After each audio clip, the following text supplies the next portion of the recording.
മുക്കം നഗരത്തിന്റെ സൗന്ദര്യവൽക്കരണത്തിന്റെ രണ്ടാം ഘട്ട പ്രവൃത്തികളുടെ ഭാഗമായി മുക്കംകടവ് പാലം റോഡിന്റെ നവീകരണം ആരംഭിച്ചു. കോടികൾ മുടക്കി മുക്കംകടവിൽ പാലം നിർമ്മിച്ചിട്ട് വർഷങ്ങളായെങ്കിലും പാലത്തിലേക്കുള്ള റോഡിന്റെ വീതിയില്ലായ്മ കാരണം യാത്രാ ദുരിതമേറിയതോടെയാണ് റോഡ് വീതി കൂട്ടി നവീകരിക്കുന്നത്. മുക്കം നഗരത്തിന്റെ സൗന്ദര്യവൽക്കരണത്തിന്റെ രണ്ടാം ഘട്ട പ്രവൃത്തികളുടെ ഭാഗമായാണ് മുക്കംകടവ് പാലം റോഡിന്റെ പ്രവൃത്തി ആരംഭിച്ചത്. കാരശ്ശേരി, കൂടരഞ്ഞി പഞ്ചായത്തുകളിലെ വിവിധ ഗ്രാമങ്ങളിൽ നിന്ന് ദിവസവും നൂറുകണക്കിന് യാത്രക്കാരാണ് ഇതുവഴി കടന്നു പോകുന്നത്. നിലവിൽ വീതി കുറഞ്ഞതും തകർന്നു കിടക്കുന്നതുമായ റോഡിൽ യാത്രാക്ലേശവും ഏറെയാണ്.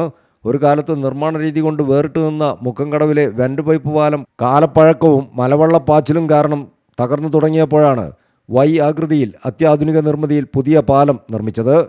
3 കരകളെ ബന്ധിപ്പിക്കുന്ന കോടികൾ മുടക്കി നിർമ്മിച്ച ഈ പാലം റോഡിൻ്റെ വീതിയില്ലായ്മ മൂലം വലിയ വാഹനങ്ങൾ കടത്തിവിടാൻ പറ്റാത്ത സ്ഥിതിയിലായിരുന്നു. ബസ് സർവീസുകൾ ആരംഭിക്കാൻ കഴിഞ്ഞിട്ടുമുണ്ടായിരുന്നില്ല.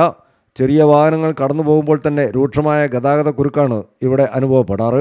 ഈ ഒരു സാഹചര്യത്തിൽ മുക്കം പാലത്തിൻ്റെ റോഡ് വിശാലമാക്കി യാത്ര എളുപ്പമാക്കണമെന്ന് നാട്ടുകാരും കച്ചവടക്കാരും കാലങ്ങളായി ആവശ്യപ്പെടുകയും ചെയ്തിരുന്നു.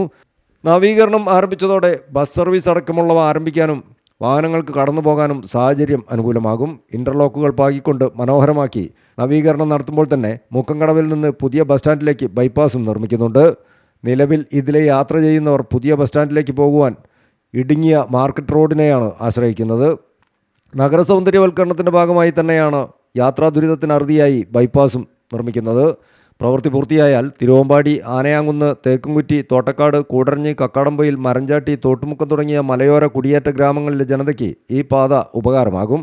നിലവിൽ പ്രവൃത്തി നടക്കുന്ന കാരമൂല, വല്ലത്തായിക്കടവ് പാലവും പൂർത്തിയാകുന്നതോടെ മലയോരവാസികളുടെ സഞ്ചാരവും ഏറെ സുഗമമാകും. News bureau, Mukkam.